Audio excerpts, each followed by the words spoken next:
Welcome back to Mornings Don't Have to Suck, your go-to AM motivation and mindset podcast to start your day without the dread.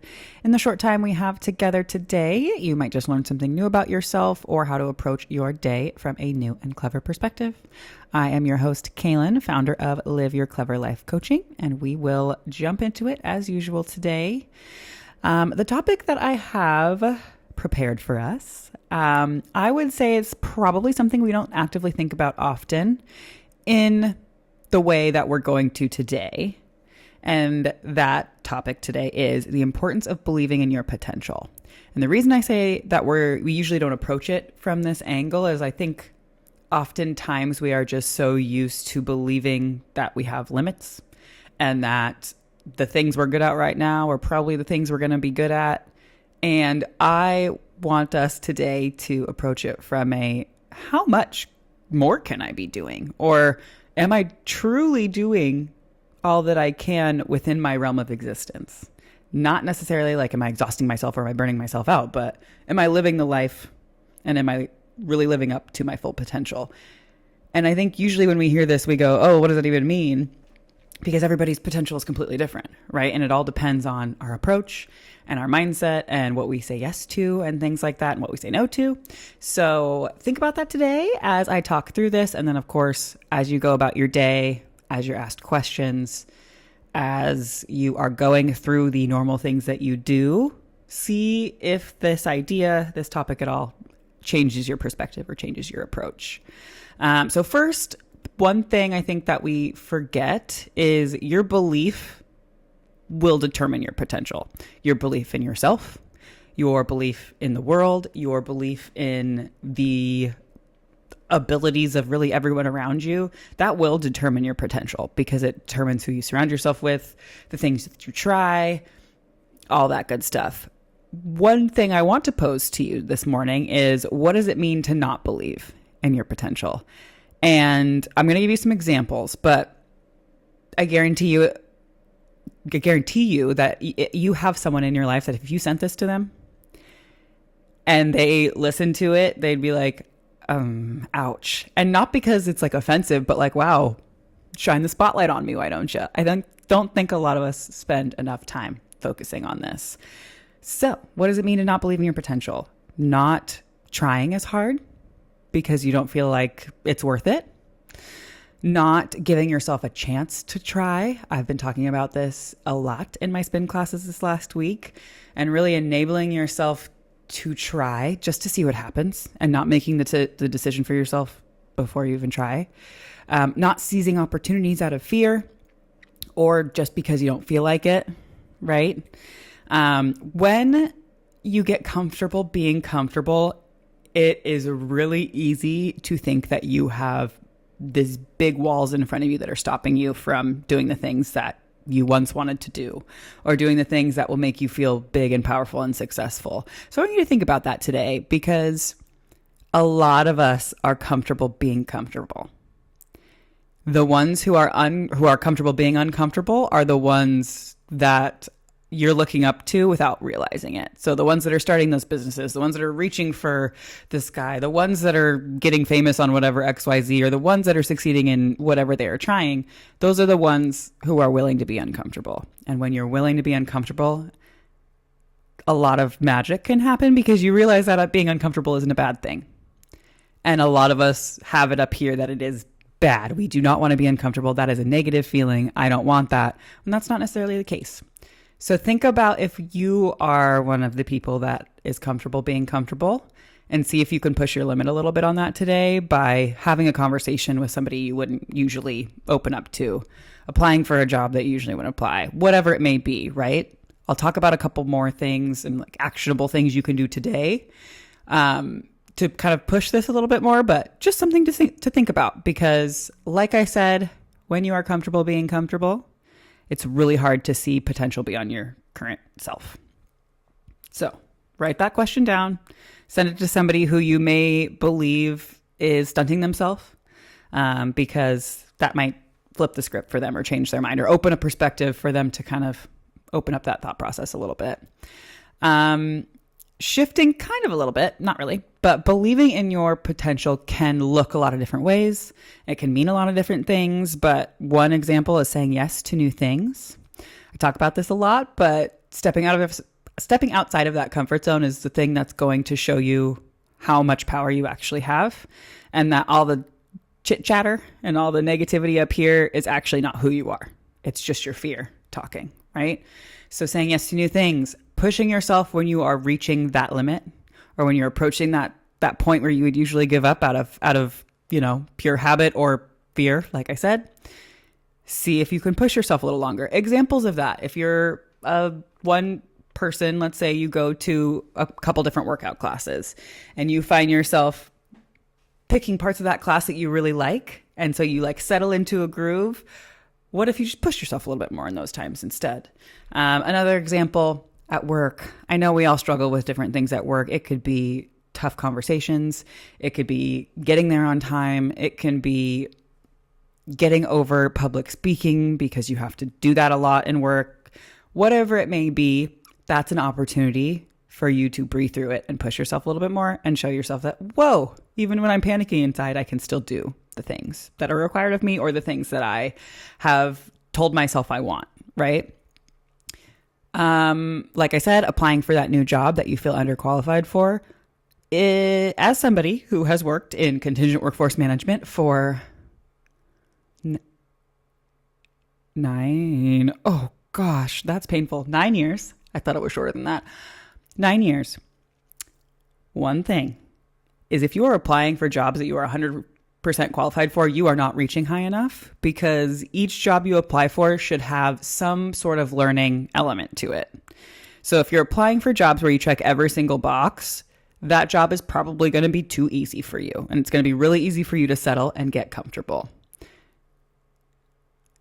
As someone, and I smile if you're watching on YouTube as I say this, as someone who is currently in a job that I checked all the boxes for, it's very easy to get bored when you know there's XYZ more things that you'd love to be able to be doing in your job, or XYZ things that you'd love to have more freedom in, but you can't because of processes XYZ.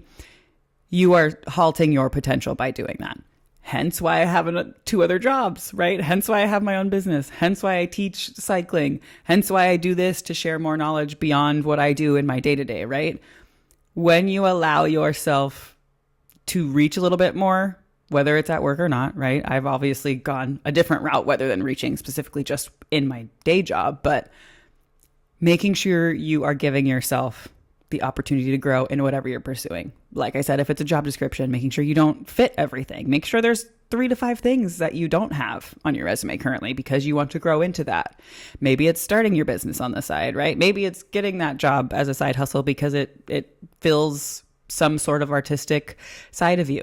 Thinking of those things and realizing that believing in your potential can get you to things that you might not have fathomed for yourself ever. And I say that from a point of experience, because 10 years ago, 5 years ago even, if you would have told me that I would have had a functioning business that is registered, that has an LLC, that has clients that want to work with me, that has clients I'm working with, I would not have believed you. I really wouldn't have. But at some point in the last X amount of years, right, I have decided to believe a little bit more in the stuff I didn't currently know how to do. And here we are. We're doing it. So give yourself that opportunity to start believing in your potential outside of your current realm of understanding. Something to think about. Lastly, before we wrap up today, we're going to talk about some actions that can kind of get you to that point of believing a little bit more in your potential.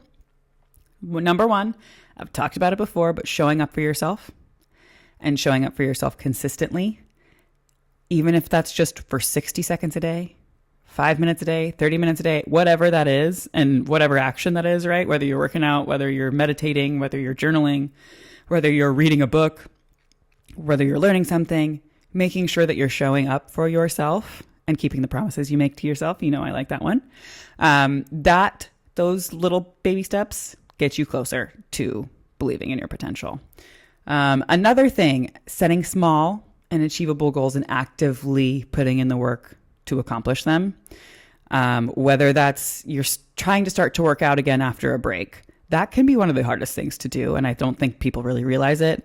As someone who has slowly developed my, fitness routine over the last 10, 15 years, when you take breaks or when you injure yourself or when you get off track, XYZ, whatever it means for you, it is very hard to get back on that wagon. You're sore, you're tired, everything hurts, everything's popping and cracking. But when you do it and you continue to show up for yourself, you kind of go, oh, yeah, sure, it hurt a little bit, but that wasn't the end of the world. So start to take those baby steps, right? Another thing, surrounding yourself with positive influences. I don't just mean people, but people are a big one. Making sure you have people around you who believe in their own potential, who are willing to cheer you on and be loud about it, who are willing to throw your name in the hat even if you aren't there. These are people you want to have in your corner, because when they know that you are capable of something and you're not there to speak for yourself and they're able to, those are the kind of people you want, right? On top of that, like I said, not just people, what are you intaking every day? Are you following Instagrams that bring you joy? Because like it or not, most of us are on there. If you're not and you're on some sort of other social media, are you taking positive influences or are you doom scrolling? Are you watching the news? Are you doing things that take the positivity from you? Because that's something you want to reverse and bring back towards you. And making sure that you are feeling supported and feeling empowered. And if the people around you and the things that you are pouring into yourself aren't doing that, maybe we can consider some changing. I'm not telling you to break up with your friends. I'm not telling you to break up with your partners, but I'm telling you to pay attention to the input. And if the people you're with aren't giving that to you, it's okay to ask them for it. And if they don't want to give it to you, then maybe you can make a decision moving forward, right? Lastly, and most importantly, I will say, is showing yourself and practicing self-compassion. That can come in many forms, but I think showing ourselves more love, participating in that act of self-love really helps you see that the negativity and the doubt gets a lot quieter when you're filling your brain with the positive good stuff, with the reinforcement that you're enough, with the understanding that you are to give yourself and you deserve grace. Oftentimes, you deserve rest, active rest, right? So start thinking about that today and throughout the rest of your week, because a lot of what we do and a lot of our thoughts, even when we don't realize it, come together to stack, right, into this kind of compilation of our approach and our mindset in our life. And if one of them is off, or if one doesn't get enough attention or intention either, you start to feel out of whack, right? And it's because you need that consistent support from yourself. You need the consistent support in your belief and in your belief in your potential. So as you go about your day today, I ask you to think about this, to share it with somebody who you think might benefit from it, and to really, really dig in to how many opportunities a day pop up where you might be showing yourself that you don't believe in your potential. Something to think about. Lastly, another way that you can do that is if you have current goals that are set for yourself, if you're trying to get back into a routine of some sort, check what happens when that task or that activity that you're supposed to do comes up. Where do you go? Do you go to dread? Do you go to fear? Do you go to, if I push that off to tomorrow, I'll feel better right now, right? Think about it. It is tough, but once we realize that we do truly decide our potential at the end of the day, a lot of cool things can happen. And that is what I wish for you and in your life and in your week and in your days and in your relationships. So take that for what you will today. I hope you took a little bit of perspective away from this. I think we all need a little bit here and there. So have a wonderful day. Take care of yourselves. Drink water. Be kind. Love other people. Stand up for them. Give somebody a little light today, and I will see you back here so soon. Have a good one.